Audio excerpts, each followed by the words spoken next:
Salut tout le monde, ici TNT et comme prévu, comme je l'avais dit en annoncement sur la vidéo de live commentary, triple live commentary de Lucky 7, je vais commencer à faire des tutoriels. Donc un peu, désolé, je vais baisser un petit peu mon volume pour que je puisse vous entendre. Bref, j'ai enlevé tout court la musique pour me concentrer. Donc, merde, je vais l'enlever tout court. Bon, tutoriel très simple, ce qu'on va faire, je vais fermer complètement Photoshop, non, pas sauvegarder, fermer aussi, désolé, fermer aussi, et fermer aussi. Donc, vraiment simple, ça marche sur Photoshop CS2, CS3, CS4 et CS5. J'utilise CS5 parce que je vais pour le plus récent. J'ai commencé sur CS2 et j'ai appris tout seul à faire du Photoshop CS2. Par la suite, je me suis approfondi en allant sur des forums de discussion de Photoshop, des tutoriels. Il y en a partout sur Internet qui vous apprennent à faire des effets et par la suite que vous allez les utiliser sur vos images. C'est vraiment un atout. Allez voir les forums de discussion parce que vous pouvez pas être le meilleur. Il y en a toujours un au-dessus de vous qui va vous apprendre quelque chose. C'est le tutoriel. C'est vraiment tout ce que je peux vous dire. Donc, c'est vous allez dans Fichier, Nouveau. Et là, ici, vous allez avoir, bon, par exemple, les mêmes touches que moi à peu près.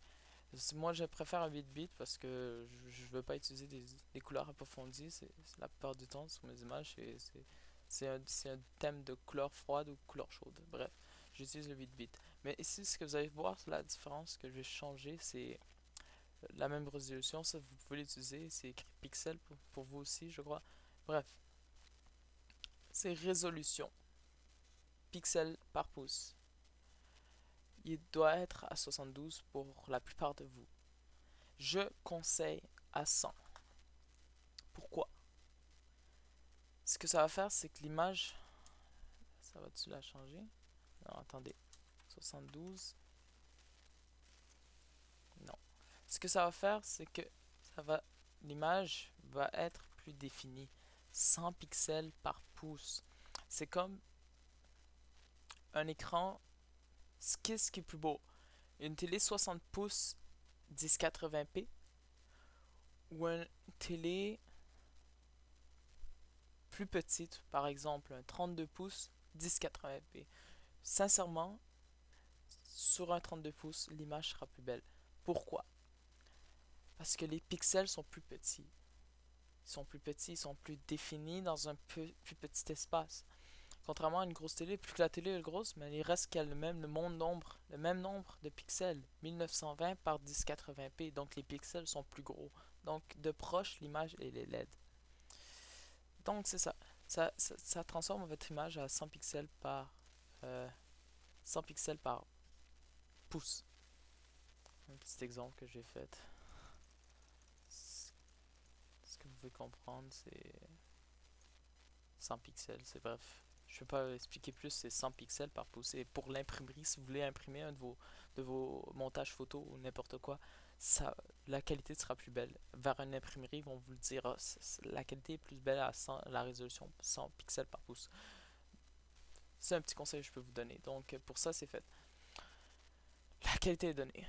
Un autre petit tutoriel que je peux vous donner, c'est, comme je vous l'ai dit, allez voir les forums de discussion.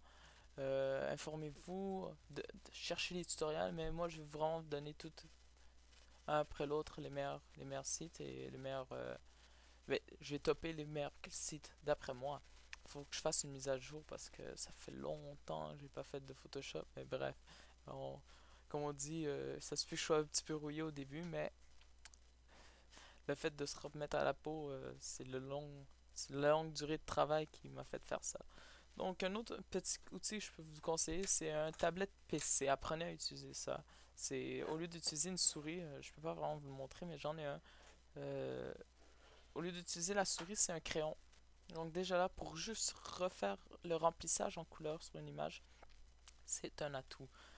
Bon, on va aller pour le site numéro un que moi je considère qui m'a aidé vraiment pour mon style d'écriture et tout, c'est datfun.com. Il y a des tonnes et des tonnes de styles d'écriture et il vous donne même des forums de style d'écriture. Est-ce que vous réalisez? Regarde lui, oh, putain. Eux ils commencent la discussion, ça c'est quoi ça? Oh, laissez faire. Ok, je comprends pas. Mais bref. Et ça c'est pour le style d'écriture, c'est datfun.com. Il y a en français. Il y a en français et il y a en anglais, donc il n'y a pas de problème pour moi ou pour vous. Et deuxième site, vraiment, c'est deviantart.com. Qu'est-ce que c'est deviantart.com? C'est un site de regroupement d'artistes, digital, graphique, traditionnel, art, n'importe quoi, photo, peu importe. C'est vraiment un site que vous allez trouver des images vraiment belles, comme par exemple, regardez, c'est magnifique. Mais, oups, mais pourquoi l'utiliser? Suivez les mots que je vais écrire dans recherche. Brush. C'est comme ça qu'on l'écrit. Oui, les broches sur Photoshop. Cet outil, comme vous pouvez constater ici. Vous voulez en avoir plus que ceux-là qui vous donnent déjà sur Photoshop. Comme par exemple, moi j'en ai bah, pas beaucoup, mais pas tant que ça non plus. Euh, DeviantArt. Ils vous en offrent des packages, des packs, pardon, sur WinRAR. Vous avez juste à demander WinRAR et vous allez les ouvrir, transférer sur Photoshop. Même pas besoin de transférer, désolé. C'est que vous allez ici, petite flèche ici, et charger des broches et vous ouvrez les dossiers. Donc c'est ça.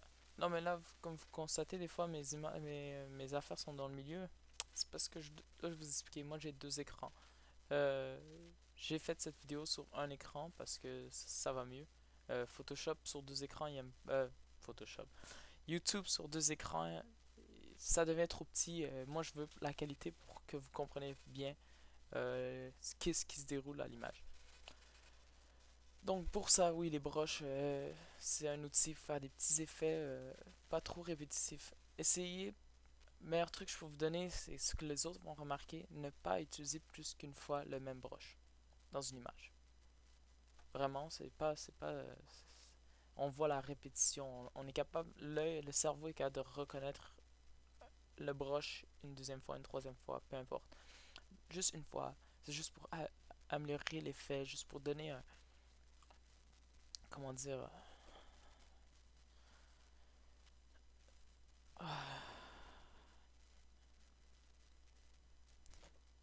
bref. Voilà, ça c'est pour le premier tutoriel et les prochaines fois, les prochains tutoriels, ce que je vais faire, c'est faire en direct un Photoshop. Donc je vais partir Photoshop avec vous, vous expliquer les étapes que je procède pour faire un arrangement photo ou une, euh, une création d'image et je fais pause. Quand je finis ma vidéo, je réduis l'image, le Photoshop et pour une prochaine fois, je le rallume pour les prochains épisodes. Donc je vais lancer ma série d'épisodes. Ça se peut que la prochaine fois que je le rallume dans l'épisode 2, je fais ah, c'est belle, c'est pas vraiment beau ça et que j'efface tout et je recommence. Ça se peut. C'est ça Photoshop. Des fois, la première fois, vous avez jamais fait un Photoshop. Ça, c'est pour eux qui sont connaisseurs. Faire un Photoshop la première fois et waouh. Mais là, vous revenez, votre ordi est éteint, ça l'a pas sauvegardé. Vous le refaites la deuxième fois. Vous n'êtes pas capable de refaire cet effet qui était magnifique sur la première image. Donc, c'est ce qu'on va essayer de recréer sur cette série d'épisodes. Et je vous laisse. Passez une excellente soirée. TNT Art. À la prochaine.